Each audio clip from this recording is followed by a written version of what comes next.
Bonjour à toi, futur démissionnaire. Je suis Charlotte Apieto, la fondatrice de Postadem. Postadem, c'est le repère secret de ceux qui veulent quitter leur job pour réinventer leur vie professionnelle et ainsi retrouver du sens et de l'épanouissement au quotidien. Dans ce podcast Postadem, je réponds en toute transparence à une question qui m'a été posée sur la reconversion, l'entrepreneuriat et le développement personnel. C'est un petit peu comme si on prenait un café ensemble.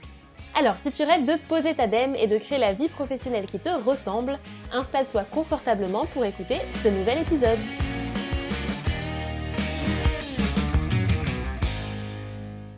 Dans cet épisode, je vais répondre à la question suivante. Comment j'ai eu l'idée de Postadem ? Alors, c'est une question super intéressante parce que ça va me permettre de te donner aussi des clés pour toi-même trouver ton idée de projet. Alors, pour l'idée de Postadem, en fait, je suis partie de deux éléments. Le premier élément, c'est ma propre expérience et le deuxième élément, c'est un constat que j'ai fait autour de moi. Alors, ma propre expérience, en résumé, moi-même, je me suis retrouvée dans cette situation où quand j'étais consultante en conduite du changement et ressources humaines, en fait, je ne trouvais pas de sens à ce que je faisais, j'avais vraiment l'impression de perdre mon temps, de pas être à ma place. Et en fait, à cette époque-là, je trouvais pas forcément de solution pour m'aider dans cette réflexion-là. J'avais l'impression d'être assez seule et je me retrouvais finalement à pas être comprise par les gens autour de moi et avoir du mal à trouver vraiment des contenus pour m'aider, avoir du mal à trouver vraiment un accompagnement qui me correspondait. En termes de contenu, il y avait beaucoup d'articles sur la reconversion, mais des articles de médias traditionnels, un petit peu orientés success story du consultant qui est devenu pâtissier du jour au lendemain, on ne sait pas comment. Ça manquait grandement de transparence et aussi en termes d'accompagnement, je voyais beaucoup de coachs en reconversion, mais je faisais pas forcément la différence entre les différents coachs. Je savais pas vers qui me tourner, les bilans de compétences, ça me faisait pas vraiment envie. Donc tout ça mis bout à bout, moi j'ai été en tout cas en difficulté pour trouver quelque chose qui me correspondait, pour trouver ma voie, pour savoir quoi faire. Donc je suis déjà partie de ma propre expérience, puisque du coup moi j'ai trouvé les solutions un petit peu toute seule. Alors j'ai testé des solutions par-ci par-là, mais le plus gros du travail je l'ai fait toute seule via du développement personnel, des lectures, du travail sur moi, etc.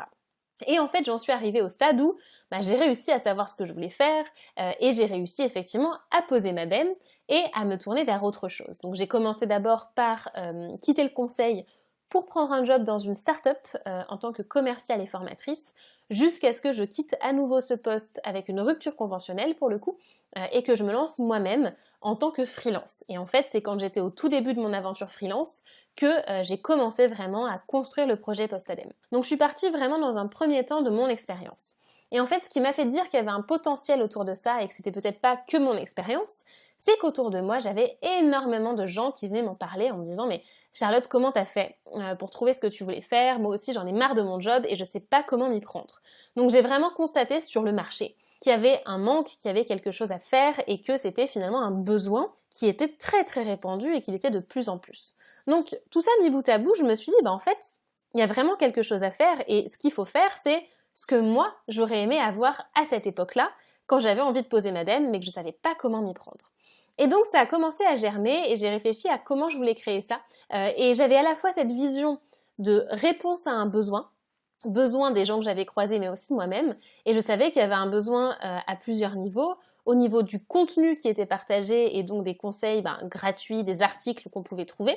De l'aide au niveau de la communauté. J'avais vraiment envie de créer quelque chose où il y avait une communauté bienveillante, accessible à tous, avec qui on puisse échanger plutôt que d'être tout seul dans son coin. Et aussi en termes d'accompagnement. De vraiment créer finalement une méthode qui soit nouvelle, qui dépoussière un petit peu les bilans de compétences et qui soit dans mon style à moi. Et donc j'ai eu cette idée d'univers au complet et pour le créer, je me suis aussi appuyée sur qui j'étais moi et sur ce que je savais faire et sur mes envies. Je savais que j'avais envie de accompagner, de coacher directement mes clients. Je savais que j'avais envie d'écrire. Je savais que j'avais envie de créer des contenus de formation. Je savais aussi que j'avais envie de fédérer une communauté et de la faire vivre et de faire des événements aussi en présentiel. Et donc je suis vraiment partie du besoin à adresser et de ce que moi j'avais envie de faire pour avoir l'idée de Postadem et pour créer mon projet qui est devenu mon entreprise en fonction de ces critères-là. Donc voilà d'où est venue l'idée et donc ce que tu peux retenir de tout ça, c'est qu'en fait une idée de projet, elle repose sur deux éléments. Il y a le fait de répondre à un besoin ou à un désir identifié sur le marché Et il y a le fait d'avoir une idée avec laquelle tu es aligné, qui correspond vraiment à tes besoins, à tes envies, à tes aspirations et aux compétences que tu as et que tu as envie de développer. Parce que avoir une compétence, c'est bien, avoir envie de s'en servir, c'est mieux.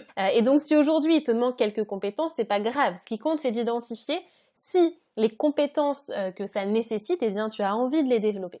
Donc retiens bien besoin ou désir sur le marché, plus alignement de ton côté.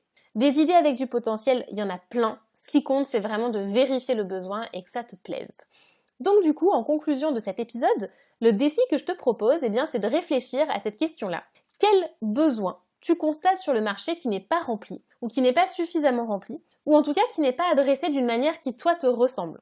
Parce qu'il y a plein de choses qui existent sur le marché, sur les différents secteurs, il y a plein d'idées, il y a plein de choses qui se font déjà, mais qu'est-ce que tu constates qui n'est pas parfaitement rempli, ou en tout cas pas d'une manière qui, toi, te ressemble? Comme ça, avec cette réflexion, avec ce défi aujourd'hui, si tu n'as pas encore d'idée de projet, ça te fait une piste de réflexion.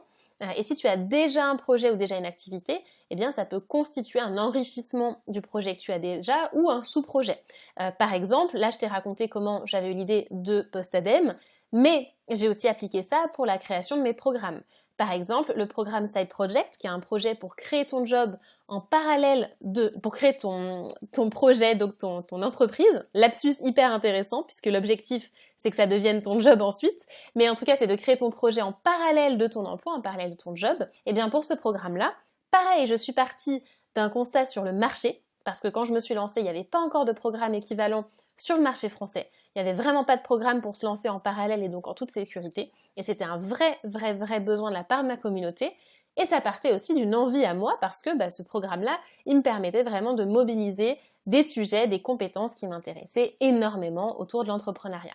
Donc du coup, si jamais tu as déjà une activité ou déjà un projet, eh bien tu peux aussi appliquer cette réflexion-là sur le besoin que tu peux constater qui n'est pas ou qui est mal rempli. Voilà, je te laisse réfléchir à ça, n'hésite pas à me partager ta réponse en commentaire de cet épisode et je te retrouve très bientôt pour le prochain épisode.